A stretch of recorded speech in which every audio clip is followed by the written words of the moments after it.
Friends, welcome to your channel.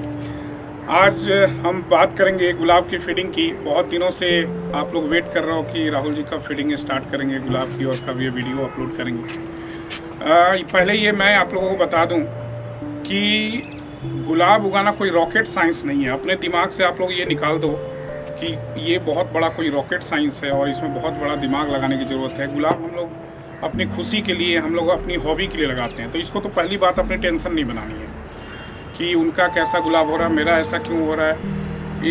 It's just a matter of time और थोड़ा ध्यान देने की ज़रूरत है, इससे ज़्यादा कुछ नहीं है। तो आज हम बात करेंगे गुलाब की फीडिंग की कि गुलाब को कैसे फीडिंग करनी है, प्रूनिंग के बाद हमें कैसे गुलाब की फीडिंग करनी है, कैसे फीडिंग स्टार्ट करना है, फीडिंग शेड्यूल कैसे हमें तैयार करनी है। एक बात और मैं बताना चाहूँगा कि मेरे से बार बार ये सवाल किया जाता है कि सर कोई केमिकल फर्टिलाइज़र बताइए।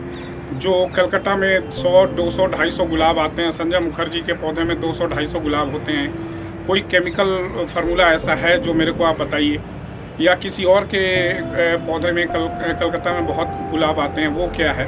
तो सबसे पहले आपको तो ये समझना पड़ेगा कि गुलाब के पास कोई आँख नहीं है, कोई नाक नहीं है, कोई मुंह नहीं है, कोई कान नहीं है, कोई सेंस ऑर्गन नहीं है उसका इस तरह का जिससे वो कुछ बोल पाए, जिससे वो कुछ आपको समझा पाए। ये तो आपको समझना पड़ेगा गुलाब को।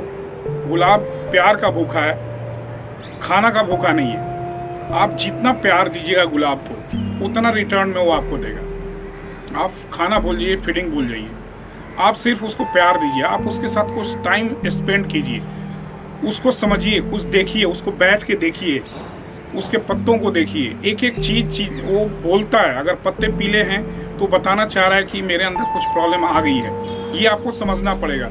अगर फूल मुरझाए हुए हैं या थोड़े टेढ़े मेढ़े फूल खिल रहे हैं या फिर पत्ते छोटे छोटे निकल रहे हैं या प्लांट प्रॉपर ग्रोथ नहीं ले रहा है, तो वो अपने तरीके से प्लांट हर चीज़ बताना चाहता है। ये ज़रूरत है हमें समझने की और उसके अकॉर्डिंग हमें उसको ट्रीट करना पड़ेगा। जहाँ तक फीडिंग की बात है, तो फीडिंग पूरे ऑल ओवर वर्ल्ड के अंदर दो तरह की फीडिंग चलती है, एक मैक्रो न्यूट्रिएंट और एक माइक्रो न्यूट्रिएंट। और जिस केमिकल फर्टिलाइजर की आप बात कर रहे हैं उसमें भी नाइट्रोजन, फास्फोरस और पोटेशियम यानी NPK, ये 3 तरह की फीडिंग वो दी जाती है या माइक्रो न्यूट्रिएंट दिया जाता है। माइक्रो न्यूट्रिएंट में हमारा प्रोटीन और मिनरल्स, ये दोनों ही चीज़ें आ जाती हैं।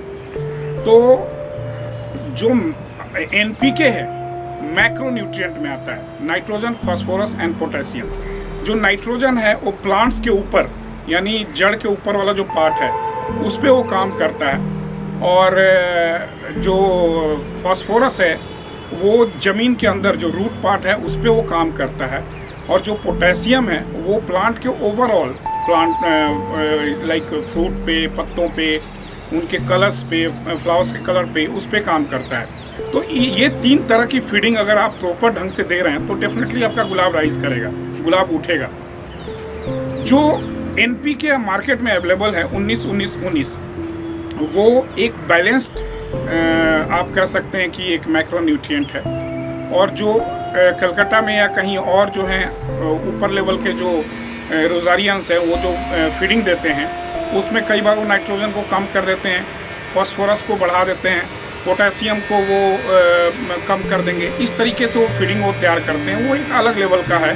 लेकिन अगर आप एक न्यू रोजारियन हैं या नया गुलाब उगाने की कोशिश कर रहे हैं तो सबसे पहले आप किसी और फार्मूला के पीछे भागने से बजाय आप एक बैलेंस डाइट पे चलें। आप उसको एक बैलेंस फूड दें, बैलेंस खाना दें। जो 19-19-19, 20-20-20 ये बैलेंस फूड है, बैलेंस खाना है जो गुलाब को हमें देना चाहिए।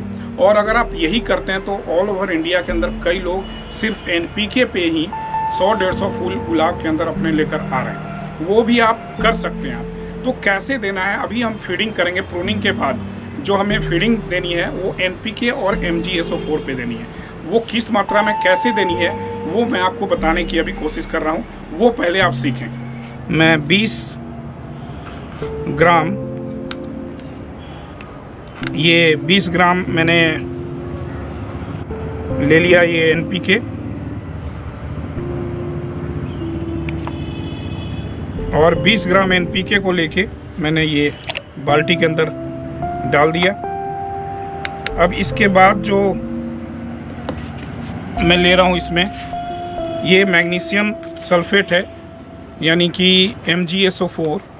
और ये मैग्नीशियम सल्फेट इसको एप्सम सॉल्ट भी कहते हैं और ये प्लांट को बहुत पसंद है।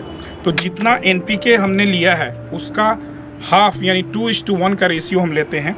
यानी वो हमने अगर 2 ग्राम पर लीटर के हिसाब से लिया है तो ये हम लेंगे 1 ग्राम पर लीटर के हिसाब से, यानी ये 10 ग्राम हम लेंगे 10 लीटर के पानी में। ये 10 ग्राम हमारा हो गया और ये 10 ग्राम हो गया और ये भी हमने 10 लीटर के पानी में इसको मिला दिया। अब इसको मिलाने के बाद हम इसको अच्छी तरह से घोल लेंगे। इसमें 20 ग्राम हमने पर लीटर के हिसाब से NPK लिया और 1 ग्राम पर लीटर के हिसाब से हमने एप्सम सॉल्ट यानी मैग्नीशियम सल्फेट लिया। और एक चीज़ और मैं बताना चाहूँगा, जब भी आप इसको मिलाते हैं तो इसको 2-3 बार आप ऐसे जब अगर आप मिलाएंगे तो इसके साथ क्या होता है कि ऑक्सीजन की मात्रा बढ़ जाती है। आप 2-3 बार पानी को इस तरह से ज़रूर फेंटें और फेंटने के बाद जितना फेंटेंगे उतना अच्छा रहेगा।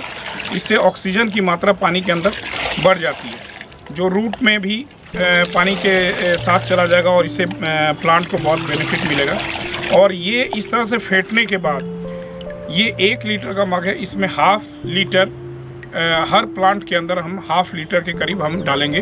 और इस तरीके से जो हम डालते हैं ये आप इस तरीके से आप हाफ लीटर, इससे ज़्यादा नहीं क्योंकि इससे ज़्यादा पानी निकल जाता है। और हर गमले के अंदर आपको आधा लीटर इस तरीके से पानी दे देना है।